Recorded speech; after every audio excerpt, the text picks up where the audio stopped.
All right, guys, we're back at the farm. This is TK from M Square Legacy Harvest, and guess what we're doing at the farm today? We are doing biocharge, right? Biochar, yeah. Biochar. So we're going to fertilize the in-ground beds with the biocharge. So I'm not an expert on it, so I do have an expert. Are we gonna call you expert, or you've been very successful at it at your farm? I like to say. Okay, so he's been very successful at his farm. So he's here at my farm, right? And he's gonna help me. So he's gonna talk the process. This is not gonna be a long video because I'm on my lunch break. And so Garrett, what farm are you on? What farm are we on today? You don't know. What's your farm? Oh, so my farm, I actually have two. We have Retro Gardens LLC, and then we have Mini Field Gardens LLC. But the main one where we plant in ground is our Retro Gardens LLC. That's where we focus on all your summer crops like watermelon, tomatoes, and cucumbers, and stuff of that sort. Today we're out here doing a biochar application. Pretty much what biochar is you're taking charcoal and then you're essentially infusing it with compost or other organic matter, and then you lay it down in your garden beds, and it acts as an all-natural fertilizer without you having to add any pesticide or chemicals or non-organic things to your garden. So right now, so let me ask you a question. So that in-ground area, once we do the biochar, will I have to fertilize at all this season? probably not this season. If you do, it'll be very, very little. Okay. The whole point of this is for you to cut down on how much you have to fertilize, how often you need to fertilize. So yeah, you might not have to do it this season, but even if you do it, it'll be a fraction of what you would normally have to do. Okay. So I'm basically saving money because I'm using actual trees from my property that I've already cut down to clear. So I'm gonna let him tell you what he's doing and what's the process. Okay. All right, so right here we have a gigantic pile of brush, sticks, logs that we collected from the property. And in the barrel here, you can see that we have it lit up. This is just the process of us making the charcoal. We're not gonna burn all this wood down to ash like you normally would in a campfire. We just wanted to get to that nice brittle black stage to where it's almost falling apart. That's the charcoal consistency we're looking for. Okay. Once we get our charcoal, we're gonna shift over this way.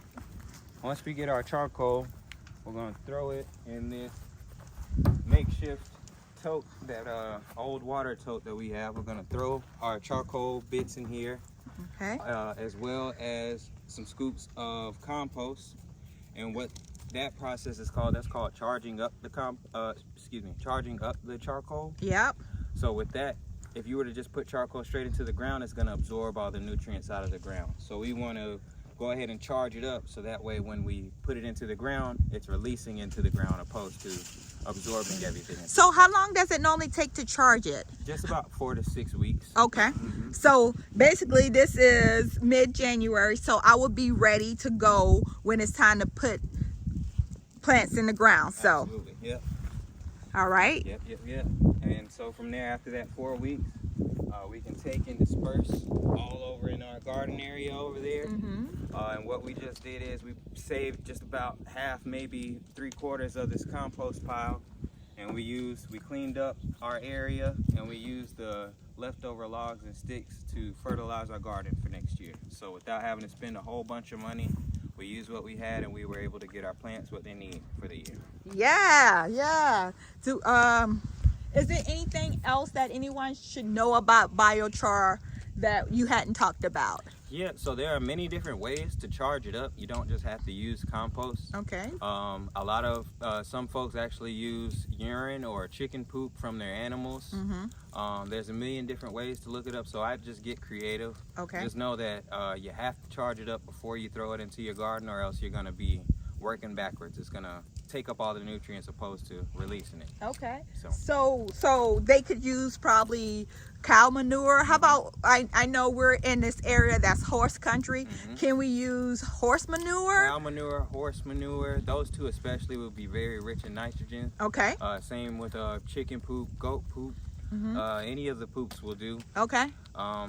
It's just when you're using poop, you have to deal with smell. Yeah. But I mean, if it works, it works. However you like to do it. So what's the ratio for the charcoal that we're doing here in the compost? Is it a certain ratio that we need to use? I usually do about a half and half. If not, I'll do 3 or almost 3/4 charcoal, and then the last quarter of compost. It's all about making sure you hit that 4-week mark. Okay. Make sure you let it charge. For 4 weeks. So, right. Make sure it has long enough time to charge. So basically, this is very cost effective, this method. And you guys all know this method is cost effective when thinking about your fertilizing bill, correct? We love cow manure, which has increased from when I started gardening from $4 a bag to almost $9 a bag. And then unless you are in an area where you can get horse manure, cow manure, you have, you know, chickens, that also costs some money. Even if you go to the feed and seed store, it costs. I do have chickens on property. I don't think I have enough to put in there, but maybe we can scoop some out and figure out and work that out. But so you guys are going to follow me on a journey of using biochar. So you see this portion of it, and then I'm going to come back to we can see the mixture. So this is not going to be the end of the video. I know I'm talking like it is, but it's not. I'm going to give you some more practical uses of it, I guess, or exactly how it's done. But right now you've seen step 1. You have the container, which is step 2. Yep. And when you put it all in a container, step 3, you put it in the compost to charge. And step 4 is going to be actually allowing it to 4 to 6 weeks to charge. And then we'll show the application into the ground to ensure that, you know, it's working. So I'll be back later, and then we'll talk some more. All right. Okay, biochar. So I don't know where we left off at on the biochar video. It's been almost 4 weeks since we started working on this project.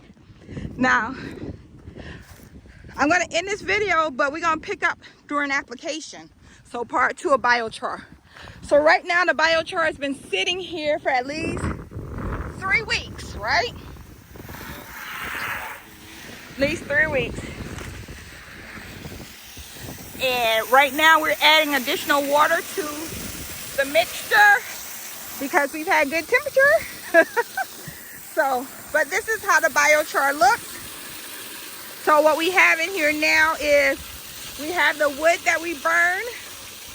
We have compost and water. That's it, right? And we're letting it sit for 6 weeks. And then we're gonna put it on, I guess, growing plot B. That's what we're gonna call it, growing plot B, right? That's the second area that we're gonna start growing in. I wanted to see the difference between what I did in the first plot versus what I did on the second plot, and using a different growing method. So, did you want to say anything before I ended this video about biochar? And you did it in your farm last year, right? Okay, hold on. I'm gonna turn it. Well, yeah. I used the biochar in mine last year. And the results I got were actually really, really good. I actually did it by accident. There was just a burnt up tree out there. So we scraped up all the tree ashes, crumbles, put them into a pile.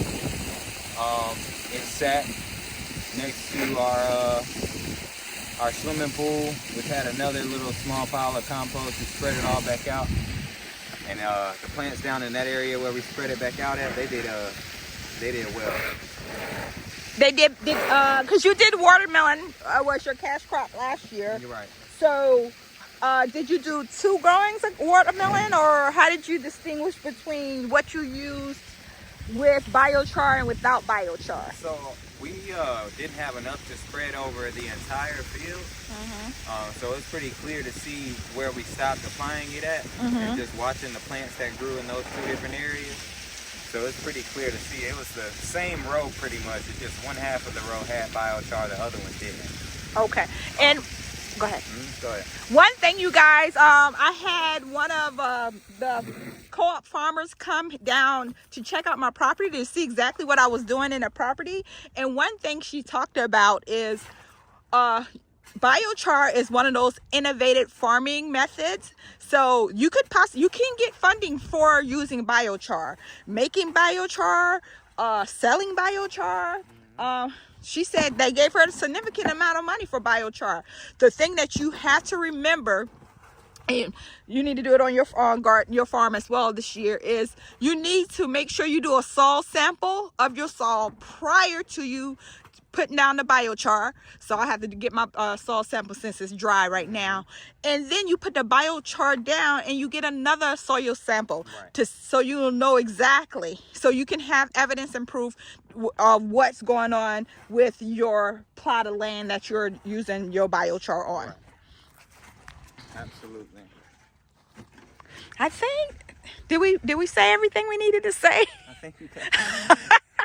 But I definitely wanted to talk to you guys about the biochar and the innovation of using biochar. You guys go ahead and look it up. I am not the expert. I'm trying it for the first time. Garrett has done it on his farm 1 year. This is going to be his second year as well. So we're just trying all different types of methods to become as self-sufficient and self-sustainable as possible. In these times, you need to grow your food and raise your own animals, guys. So remember that. Grow your food and raise your own animal. But that's the end of this video.